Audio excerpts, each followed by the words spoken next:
Indian নতুন passport বা renew passport apply করলে আপনাদের কিন্তু আরপিওতে আটকে দেওয়া হচ্ছে এবং রিজনাল পাসপোর্ট অফিসে এনকোয়ারি অ্যাপয়েন্টমেন্ট নিয়ে গিয়ে আপনাকে কিন্তু ছাড়াতে হচ্ছে। সেমতো অবস্থায় আপনি ধরুন একটি পাসপোর্ট অ্যাপ্লাই করেছেন এবং আপনি আপনার পাসপোর্টের কোনো অবজেকশন এসেছে, আপনি রিজনাল পাসপোর্ট অফিসে গিয়ে অবজেকশনটা ক্লিয়ার করেছেন, তবুও কিন্তু আপনাদের পাসপোর্টের স্ট্যাটাস এমনই দেখাচ্ছে। তো এই সমস্যার সমাধান কি আমি কিন্তু এই ভিডিওতে স্পষ্ট দেখাবো। তাছাড়াও আমি দেখাবো যে আরপিওতে ফাইল জমা থাকলে আপনাদের যে এনকোয়ারি অ্যাপয়েন্টমেন্ট বুক করে গিয়ে কাজ কমপ্লিট করে আসার পরে কতদিন পর আপনার পাসপোর্টটা পেয়ে যাবেন আমি কিন্তু এই ভিডিওতে স্পষ্ট দেখাবো। হ্যালো গাইজ, আপনারা দেখছেন নিউজ করি ইউটিউব চ্যানেল। আমার চ্যানেলে নতুন দর্শক হয়ে থাকলে প্লিজ চ্যানেলটা সাবস্ক্রাইব করবেন এবং পাশে থাকা বেল আইকনটি ক্লিক করে অল নোটিফিকেশানটি অন করে রাখবেন এরকম গুরুত্বপূর্ণ ভিডিও সবার আগে আপডেট পাওয়া যাবে। চলুন ভিডিওটি শুরু করি।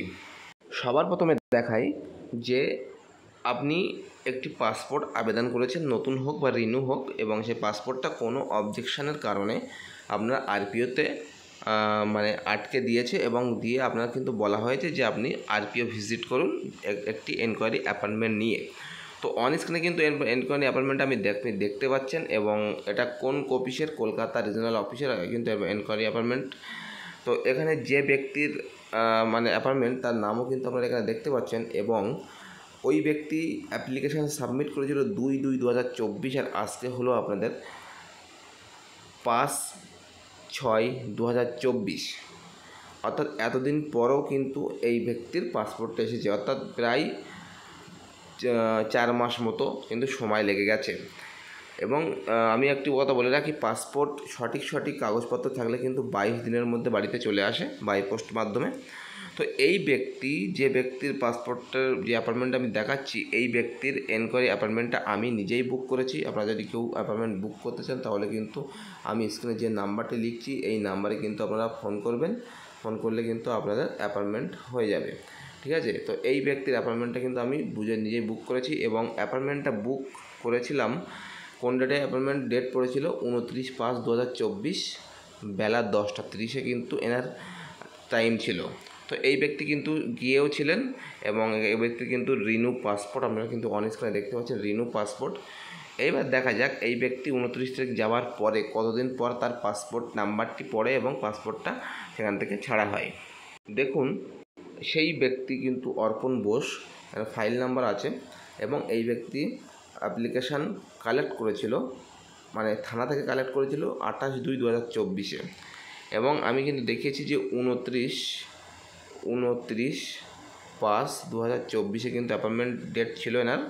এবং এই ব্যক্তি কিন্তু পাসপোর্টটা, এই আছে পাসপোর্ট নাম্বার, পাসপোর্টটা পেয়েছেন কিন্তু 30/5/2024 স্পিড পোস্ট নাম্বার কিন্তু এখানে পেয়ে গেছেন, অর্থাৎ 30/5/2024 ডিসপাস করেছে ইন্ডিয়ান পাসপোর্ট অফিস থেকে। এবং মনে করবেন একদিন 31, যদি 31 মাস হয় 31, আর যদি 30 মাস হয় তাহলে 1-2 তারিখের মধ্যে কিন্তু চলে আসবে, ঠিক আছে। অর্থাৎ আপনারা কিন্তু স্পষ্ট দেখতে পাচ্ছেন। তাহলে যাদের পাসপোর্ট ফাইল রিজনাল পাসপোর্ট অফিসে আরপিওতেও আটকে আছে তারা কিন্তু অতি অবশ্যই এনকোয়ারি অ্যাপয়েন্টমেন্ট নিয়ে সেখানে অল ডকুমেন্ট নিয়ে গিয়ে ভিজিট করবেন। আপনাদের কিন্তু পাসপোর্টটা সেখান থেকে ইস্যু করে দেওয়া হবে সঙ্গে সঙ্গে বা ছেড়ে দেওয়া হবে সঙ্গে সঙ্গে।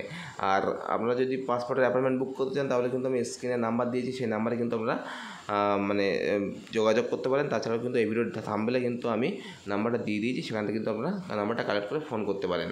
এবার দেখে নেওয়া যাক যাদের অ্যাপয়েন্টমেন্ট বুক করে আরপিওতে ভিজিট করেছেন তবুও আন্ডার রিভিউ দেখাচ্ছে, তাদের কী করণীয়।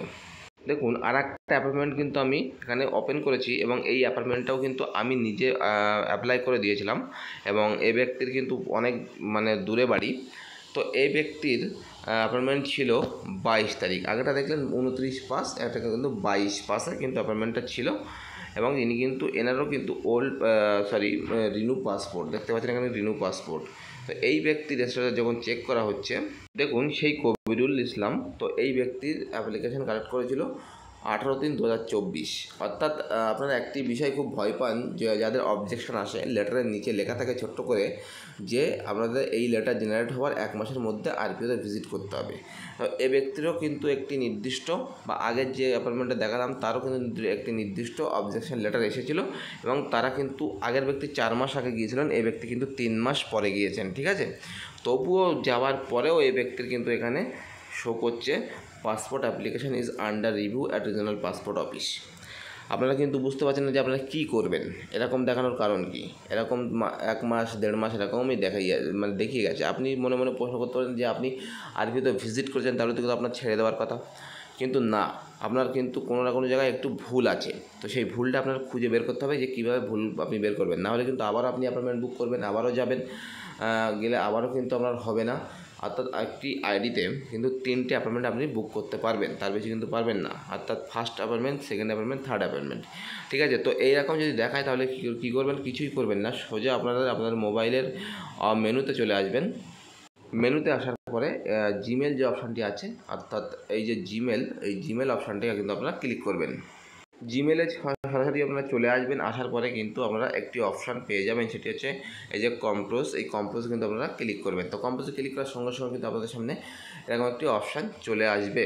জিমেলে আসার পরে নতুন একটি জিমেল ক্রিয়েট করার জন্য আপনার যে জিমেল আইডিটা কিন্তু এখানে শো করবে, প্লাস আপনার এই 2 যেখানে লেখা আছে আপনারা দেখতে পাচ্ছেন, এই 2 এই জায়গাটায় কিন্তু আপনাদের একটি লেখার জায়গা দেবে। আমি কিন্তু লিখেছি বলে এখানে একটা উঠেছে। তো যখন লেখার জায়গাটা দেবে তখন আপনারা কিন্তু এটাই লিখবেন, rpo.kolkata@mea.gov.in, এটাই কিন্তু আপনারা লিখবেন। লেখার পরে এখানে কিন্তু আমাদের সাবজেক্ট লিখবেন। এখানে কিন্তু আমাদের যে মানে কী বুঝতে আপনারা জানতে চাইছেন তার কিন্তু ডিটেলস এখানে লিখবেন। তো চলুন আমি দেখিয়ে দিচ্ছি কী লিখবেন, এবং আমি যে মেলটি করেছিলাম সেই মেলের রেসপন্স কী এসেছিলো আমি দেখিয়ে দিচ্ছি। সরাসরি কিন্তু আমি জিমেলে চলে এসেছি, আমার জিমেলে, এবং এখান থেকে কিন্তু আমি 3 বারে ক্লিক করছি, এবং 3 বারে ক্লিক করার পরই কিন্তু নিচের দিকে আসে। এখানে একটি অপশান কিন্তু আমি পেয়ে যাব, সেটি হচ্ছে আপনিও পেয়ে যাবেন, সেন্ড বলে। এই সেন্ড অপশানে কিন্তু আমি ক্লিক করছি। ক্লিক করার পর কিন্তু আমাদের সামনে যেগুলো আমি সেন্ড করেছি তার কিন্তু মেসেজ শো করছে, এবং প্রথম দেখতে পাচ্ছেন আমি কিন্তু এটাই সেন্ড করেছিলাম, এবং কবে করেছিলাম সেটি কিন্তু 28শে এপ্রিলে কিন্তু আমি সেন্ডটা করেছিলাম। এবং এখানে কিন্তু আমি কিছু লিখেছিলাম, এবং সেই লেখার পরে আমি কিন্তু নিচের দিকে 2 দিন পর 28শে এপ্রিল লেখার পরে গিয়ে এখান থেকে কিন্তু আমি 29শে এপ্রিলে কিন্তু একটি মেসেজ ফিডব্যাক পেয়েছিলাম, এবং যে মেসেজে কিন্তু বলা ছিল যে ব্যক্তির আমি জন্য মেসেজটা করেছিলাম ওই ব্যক্তির আগে 2014-15 সালে আগের দিকে একটি ফাইল ক্যাজুয়ালি জেনারেট করেছিল, যার কারণে 2023 সালে বা 2024 সালের যে ফাইল জেনারেট করেছে সেই ফাইল এবং সেই ফাইল আগের ফাইল দুটোই কিন্তু ম্যাচ খেয়ে যাচ্ছে, তাই কিন্তু তারা অবজেকশনটা তুলেনি। সেইভাবে কিন্তু under review regional passport office দেখিয়ে দিচ্ছে, ঠিক আছে? এবং এখানে কিন্তু আপনাদের সমস্ত কিছু এখানে কিন্তু বলছে, কি বলছে, ইউ ক্যান, প্রথম থেকে আমি বলছি, this file is keep on hold at regional passport office Kolkata of requirement of clarification regarding provide previous file. দেখতে পাচ্ছেন প্রিভিয়াস ফাইল নাম্বার লেখাই আছে। In the regard you are requested to visit RPO Kolkata with prior online enquiry appointment and all the original documents for further processing, ঠিক আছে? তাহলে RPO অফিসে কিন্তু আবারও ভিজিট করতে বলছে। এই ব্যক্তি কিন্তু একবার গিয়েছিল, আবারও কিন্তু ভিজিট করতে বলছে, ঠিক আছে? You can take enquiry reschedule your appointment by using your user ID and password through our official website. তো কোন অফিসিয়াল ওয়েবসাইটটা আপনি বুক করবেন আরপিও অ্যাপয়েন্টমেন্ট, সেটি কিন্তু এখানে দিয়ে দেওয়া হয়েছে। Slot are open 3:30 PM for every day enquiry hold fresh tatkal application, so please keep trying for that. এখানে কিন্তু লিখতে বলছে select the ARN, then select the payment option, then enable to reschedule oblique enquiry option. এখানে কিন্তু স্পষ্ট দেখিয়ে দেওয়া আছে। এবার দেখে নেওয়া যাক আমি মেলটা কী করেছিলাম।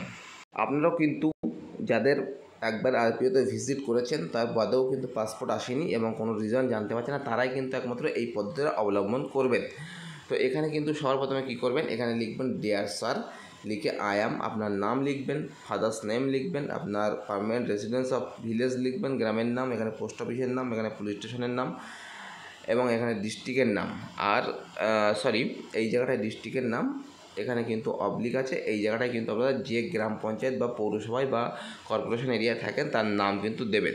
দেওয়ার পরে মাই humble request is that on, এখানে কত তারিখে আপনি পাসপোর্টটা অ্যাপ্লাই করছিলেন সেই তারিখটা কিন্তু এখানে দেবেন। I have applied to generate my own passport but my passport application was stuck at the regional passport office. In such a situation, I connected that in inquiry number of regional passport office. এখানে কিন্তু লেখা দেখতে পাচ্ছেন, regional passport officer asked me to take all my original document along with online appointment and I book that online appointment on, যে তারিখে আপনি অ্যাপয়েন্টমেন্টটা বুক করেছিলেন বা মানে বুক করে গিয়েছিলেন আর কি, সেই তারিখটা কিন্তু এখানে আপনি দিয়ে দেবেন। And took all the original documents along with the online appointment. Regional passport office official verification all my document and told me to leave. Since that till today no number of my passport has been read. I will be entirely grateful to you if you generate my passport number. Thank you. তো আমি যেরকম দেখলাম same লিখবেন, যদি আপনাদের আগের যে status আমি দেখালাম সেই স্ট্যাটাস যদি দেখাই, তারপরে কী করে লিখবেন, মাই পাসপোর্ট অ্যাপ্লিকেশান রেফারেন্স নাম্বার, যেটাকে ERN নাম্বার বলা হয়, সেই ERN নাম্বারটা কিন্তু আপনারা এই জায়গাটায় সুন্দরভাবে বসিয়ে দেবেন যেমনভাবে লেখা আছে। তারপরে আপনি অ্যাপ্লাই কোন ডেটে করেছিলেন সেই আপনার ডেটটা কিন্তু এখানে দেবেন।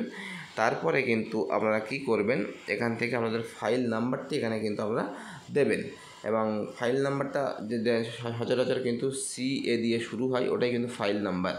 তারপরে আপনাদের জন্ম তারিখটা কিন্তু এখানে বসাবেন, এবং আপনাদের কিন্তু এই জায়গাটাই কিন্তু আপনাদের এই জায়গায় না যদি দেন তাহলে কিন্তু আপনারা এই জায়গাটাই আপনাদের অ্যাপ্লিক্যান্ট নেম, তার নামটা কিন্তু এখানে লিখে দেবে।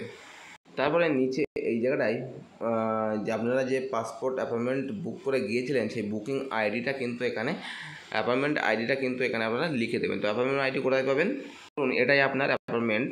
তো এই অ্যাপয়েন্টমেন্টের আইডিটা কিন্তু এই দেখতে পাচ্ছেন, এটা কিন্তু অ্যাপয়েন্টমেন্ট আইডি, এই নাম্বারটা কিন্তু ওখানে লিখে দেবেন। লিখে কিন্তু আপনারা কী করবেন, সব কিছু লেখা হয়ে যাওয়ার পর আপনারা সোজা এখান থেকে তীর চিহ্নে কিন্তু ক্লিক করলে আপনাদের কিন্তু মেসেজটা RPO অফিসে পৌঁছে যাবে, RPO অফিসের মেলে, এবং তাদের যে আধিকারিক আছে বা টিম হোল্ডার আছে সে কিন্তু আপনার মেসেজটা পড়বে, যে ডেসক্রিপশনটা আপনি লিখেছেন সেই ডেসক্রিপশনটা কিন্তু পড়বে, এবং তারপরে কিন্তু তারা আপনার ফাইল নাম্বার দিয়ে সমস্ত নথি খতিয়ে দেখার পর যে অবজেকশনটা আপনার নামে আছে সেই অবজেকশনটার ডিটেলস কিন্তু তারা বলবে, এরকমভাবে যেরকমভাবে আমি কিন্তু মেলটা দেখালাম, এবং সেই অনুযায়ী কিন্তু আপনাদের কাজ করে আবার দ্বিতীয়বার অনলাইন অ্যাপয়েন্টমেন্ট বুক করে আপনারা গেলে কিন্তু আপনাদের কাজটা দ্রুত হয়ে যাবে। অর্থাৎ এটা মনে রাখবেন অবশ্যই, যাদের পাসপোর্ট নতুন বলেন বা রিনিউ বলেন, পাসপোর্ট আপনাদের আটকে দিয়েছে এবং আপনি RPO ভিজিট করেছেন, সবসময় মনে করুন RPO ভিজিট যেদিন করবেন তার পরের দিন পাসপোর্ট নাম্বার পড়বে এবং তার দুদিন পরে কিন্তু বাই পোস্টে বাড়িতে চলে আসবে, এটাই কিন্তু নিয়ম। এবং যাদের RPOতে ভিজিট করেছেন এবং তবু আপনাদের পাসপোর্ট নাম্বার পড়েনি এবং আন্ডার রিভিউ দেখাচ্ছে রিজনাল পাসপোর্ট অফিস, তাহলে তারা কিন্তু এই যে পদ্ধতি, মেলের পদ্ধতিটা কিন্তু অবলম্বন করবেন, এবং আপনাদের যে ওয়েবসাইট মানে RPOতে যে জিমেলে আপনি মেল করবেন সেই মেলটা কিন্তু আমি এই ভিডিও ডেসক্রিপশনের নিচে দিয়ে দেবো, এবং আপনারা কি লিখবেন সেই বয়ানটা কিন্তু আমি ইংরেজিতে যেটা লিখে দেখিয়েছি এবং যেটার কারণে আমার পাসপোর্ট অফিস থেকে রিপ্লাই দিয়েছে সেটি কিন্তু আমি আপনার ডেসক্রিপশনের নিচে দিয়ে দেবো, আপনারা সেখান থেকে কিন্তু নোট ডাউন করে আপনারা একইভাবে কাজ করতে পারেন। আর যদি আপনারা অ্যাপয়েন্টমেন্ট বুক করতে না পারেন অনেক দিন ধরে এবং কেউ পাচ্ছে না, তাহলে কিন্তু আমি যে নাম্বারটি লিখছি এই নাম্বারে যোগাযোগ করলে আপনারা কিন্তু খুব সহজে আপনাদের অ্যাপয়েন্টমেন্টটা পেয়ে যাবেন। বুকিং হয়ে যাওয়ার পর কিন্তু সামান্য কিছু টাকা ধার্য করা হবে। তো এই ছিল ভিডিওটি কিন্তু অত্যন্ত গুরুত্বপূর্ণ ভিডিও, কারণ অনেক মানুষ কিন্তু বুঝতে পারছেন যে কী করবেন এই মতো অবস্থায়, সে কারণে কিন্তু তাদের জন্য এই ভিডিওটা বানানো আমার। তো আপনারা কিন্তু অবশ্যই ফাইল নাম্বারটা RPO ভিজিট করার পর ফাইল নাম্বারটা চেক করে নেবেন, দুদিন পরে স্ট্যাটাস যেটা দেখাবে সেটাই কিন্তু আপনাদের সেই মতো কাজ করতে হবে। তো ভিডিওটি এই পর্যন্ত, ভিডিওটি ভালো লাগে থাকে লাইক করবেন, কমেন্ট করবেন, শেয়ার করবেন, আর আমার চ্যানেল নতুন দর্শক থাকলে প্লিজ দয়া করে চ্যানেলটা সাবস্ক্রাইব করবেন এবং আমাকে সাপোর্ট করবেন। দেখা হবে পরের ভিডিওতে।